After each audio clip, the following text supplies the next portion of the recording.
Agentic Era explores the frontiers of neural computation and how the human brain achieves its remarkable flexibility. Researchers from University Hospital Bonn and TU Berlin have unveiled the architecture of flexible memory generalization at single-neuron resolution. By recording 3,109 neurons across 16 human subjects, the team identified an orthogonal encoding system where distinct populations process stimulus and context separately. This discovery highlights a 40-millisecond synaptic coordination window during memory retrieval, facilitating mutual reinstatement between these groups. Such an architecture allows the brain to combine specific items with various rules dynamically, explaining the biological basis for human cognitive versatility. Human memory architecture remains an enigma because it must reconcile two fundamentally different types of information. At its core, the system requires the storage of specific items to answer the question of what happened. Simultaneously, these memories must be embedded within rules and environments to define the conditions under which the events occurred. The central challenge lies in understanding how item and context information are combined at the single neuron level to form integrated memories.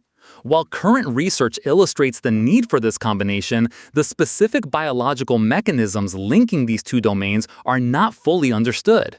Determining how neurons bridge the gap between pure content and contextual rules is essential for explaining complex human recall. Researchers are moving beyond rigid conjunctive coding models traditionally derived from studies of the rodent hippocampus.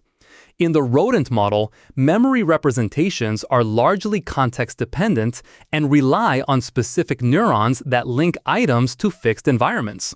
However, human memory requirements are significantly more advanced, requiring the recall of single items across many different contexts. This demand for flexible generalization suggests an architecture where only a small fraction of neurons encode rigid item-context combinations. Instead of a square grid of fixed nodes, the human system appears to favor a more intertwined network. By prioritizing flexibility over rigid association, the brain can effectively recombine information in novel ways. This shift in understanding underscores the unique complexity of the human medial temporal lobe. The study utilized a context-dependent comparison paradigm to observe the integration of items and rules. Each trial began with a self-triggered question such as which item is more expensive, serving as the context input. After a 1000 ms processing gap, the first stimulus, such as a necktie, was displayed for another 1000 ms. A brief 200 to 300 ms gap followed, leading to the presentation of a second stimulus, like a strawberry.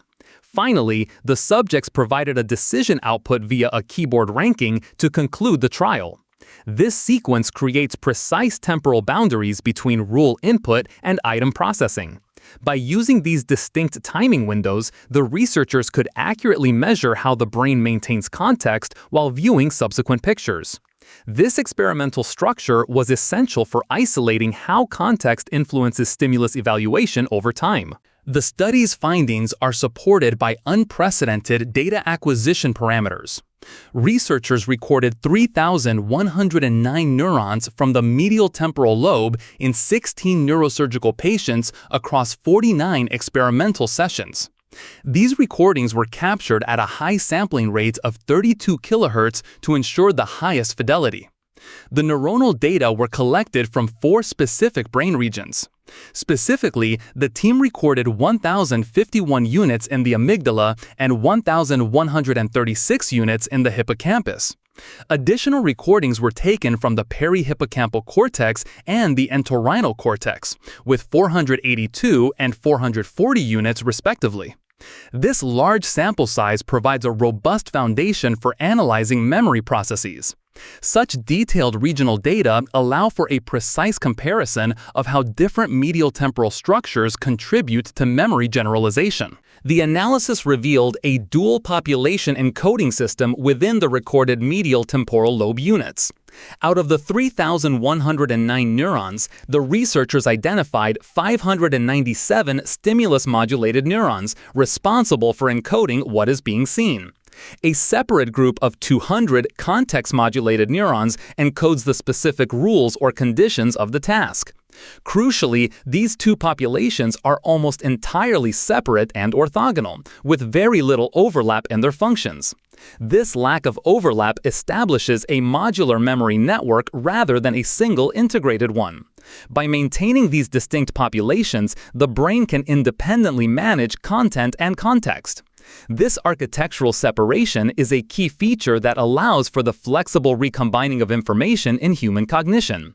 It challenges the assumption that memory must always rely on conjunctive units to integrate diverse data types. The first component of this dual system is the mere stimulus or MS neuron, which provides pure content representation.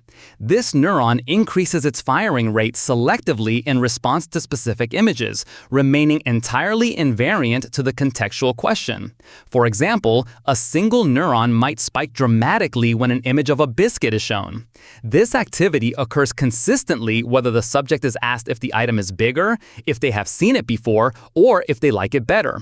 Raster plots and histograms show this strong, uniform neural response across 5 distinct questions, including cost and image brightness. The persistence of the stimulus response across all task variations demonstrates that the content is represented independently of the rules. This mechanism ensures that the identity of an object remains stable in the brain's internal model. The second component of the architecture is the mere context, or MC, neuron, which represents pure task rules. These neurons are capable of distinguishing the current context during the late phase of picture presentations, regardless of the stimulus identity. For instance, when the context is the question of whether an item is older, an MC neuron will spike across all picture trials. However, this increased firing rate only occurs when the trial actually begins with that specific rule. Histograms and raster plots show that firing rates for the older context are significantly higher than for other questions. This remains true even when comparing it against contexts like brighter image, like better, or bigger. By maintaining this consistent rule representation, the brain creates a stable framework for evaluating incoming items.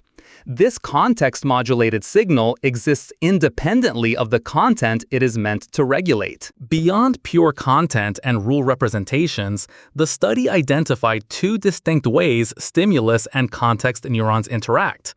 Interaction type A involves contextual stimulus neurons that maintain a preferred image but scale their response intensity according to the rule. For example, a neuron might respond to a hamburger image but fire significantly stronger if the question asks when it was last seen.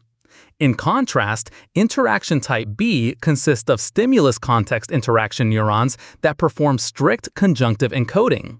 These neurons only fire when a specific image and a specific context are presented together, such as a train shown with a brightness task. The presence of these 2 interaction types shows that the brain has multiple ways to bridge items and rules. While the system favors flexible scaling, it still retains some specialized conjunctive units to process unique combinations.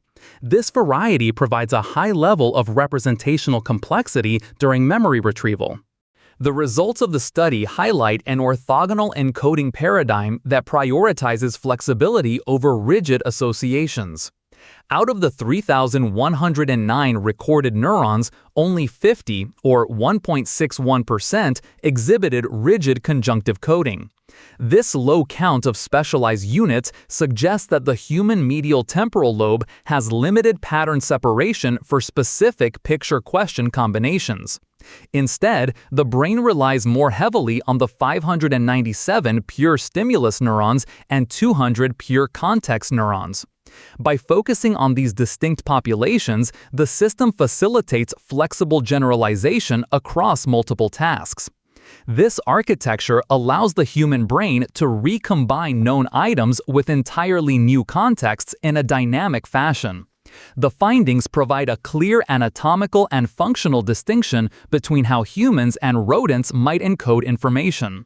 Such a system is highly advantageous for a species that must constantly apply old knowledge to new rules. To validate the stability of the rule representations, researchers performed linear SVM decoding of the task context during picture presentations. This analysis was conducted within a 100 to 1000 milliseconds window following stimulus onset. The results show that decoding accuracies significantly shattered the 0.2 chance level for all 5 tested contexts. Accuracy distributions for questions such as whether an item is bigger, older, or brighter are centered between 0.4 and 0.5. These results indicate that the neural representation of the current rule is robust and reliably decodable. Such high-fidelity context signals suggest that the brain consistently maintains the task goal even while processing new visual information. This decoding capability confirms that the identified neural populations are actively encoding the necessary rules for successful task completion. The brain's context representations are highly abstract and exhibit flawless generalization across multiple dimensions. These neural signals remain remarkably stable, regardless of the specific picture being shown or its serial position in the task sequence. To measure the stability, researchers used temporal generalization matrices that showed high context decoding accuracy across time. Bright spots in the heat map indicate that context remains decodable during the question phase as well as both subsequent picture presentations. The persistence of high accuracy off the diagonal line further proves that the neural representation does not significantly change over time. This temporal generalization confirms that the medial temporal lobe maintains a constant rule set throughout the entire trial. Such an abstract system is essential for integrating different stimuli into a single decision-making framework. These findings support the theory that context encoding is both stable and independent of specific item details. The study demonstrates that human behavioral output is of high fidelity and closely aligns with neural representations. Out of 17 participants, 16 showed highly consistent and transitive choices across all task trials. These behavioral responses correlate strongly with objective ground truths for questions regarding an item's size or age. Specifically, the data showed a mean correlation of 0.760, which is statistically significant with a p-value of 6.47 times 10 to the power of -10. A scatter plot confirms this relationship, with behavioral choices clustering tightly around a diagonal identity line against objective data. This result underscores the overall integrity of the cognitive system during memory-guided decisions. When neural decoding of context is accurate, the resulting behavioral output remains reliably high quality and consistent. This link suggests that the brain's orthogonal encoding directly supports precise and logical real-world decision-making. The study also revealed the precise dynamics of information flow between different regions of the medial temporal lobe. Researchers discovered that the firing of stimulus neurons in the entorhinal cortex predicts the subsequent firing of hippocampal context neurons. This prediction is based on a precise temporal metric, with the peak cross-correlation occurring at a 40 ms lag. The data from the cross-correlation graph show a sharp peak at this -40 ms mark, signifying a clear directional relationship. Content is processed first within the entorhinal cortex and then instantiated as context in the hippocampus after this brief delay. This 40 ms window likely represents the time needed for synaptic communication to link items with their current rules. Such temporal precision is crucial for the brain to integrate stimulus information into a contextual framework correctly. These results offer a microscopic view of the real-time processing of memory components. To understand the formation of memory pathways, researchers measured the cross-correlations of stimulus and context neuron pairs. Measurements were taken at 3 different stages: before, during, and after the experimental task. The results showed that asymmetric correlations at the 40-millisecond lag were completely absent before the experiment. This relationship only emerged while the subjects were actively performing the task. Remarkably, the same asymmetric peak persisted even after the experiment had concluded, as shown by the post-task graphs. This persistence proves that the neural system actively learns by strengthening specific connections between content and context. These findings offer direct evidence of real-time synaptic strengthening in the human brain. By forming these lasting associations, the medial temporal lobe encodes and preserves complex memory relationships. This mechanism is foundational for building a stable knowledge base over time. The underlying mechanism for this flexible integration is context-driven pattern completion. Each trial begins with a context question that primes specific hippocampal context neurons. This pre-activation increases the excitability of these targeted neurons, effectively setting the stage for subsequent input. When the stimulus is later presented, the connection to the hippocampal node becomes vastly stronger if it matches the already primed context. This selective strengthening allows the brain to prioritize information that is relevant to the current goal. By guiding stimulus-driven activity through a pre-selected context, the hippocampus can effectively filter and organize memories. This mechanism ensures that the brain does not simply recall all related items, but only those that are appropriate for the task. It provides a biological explanation for how humans can rapidly switch between different sets of rules. The study's architectural synthesis reveals a unified theory of memory integration called mutual reinstatement. At its foundation, the system processes content and context using largely separate, orthogonal populations of neurons. This modularity ensures that what is being remembered and under what rule it is being evaluated remain distinct. To combine these components, the brain utilizes coordinated activity across temporal gaps to create a unified memory. This dynamic interaction specifies exactly which stimulus memories must be retrieved for a given task. As a result, the architecture allows humans to flawlessly generalize memories across an infinite number of new contexts. By avoiding rigid one-to-one pairings, the brain maintains the flexibility required for advanced cognitive functions. This system provides a robust solution to the challenge of memory generalization in complex environments. The research by Marcel Bausch and his colleagues provides a significant breakthrough in understanding the human medial temporal lobe. Published in Nature in January 2026, the study clarifies how distinct neuronal populations combine content and context. By documenting the activity of 3,109 neurons, the team has mapped the biological basis for flexible memory generalization. This discovery shifts the focus away from rigid rodent-like conjunctive coding toward a more modular human architecture. The work demonstrates that the brain maintains high-fidelity rule and item representations while enabling their dynamic integration. However, future research will likely need to address how these populations interact across larger neural networks beyond the medial temporal lobe. For now, this study establishes a foundational model for the cellular mechanisms of human cognitive flexibility. These findings from University Hospital Bonn and TU Berlin mark a new era in neural memory research.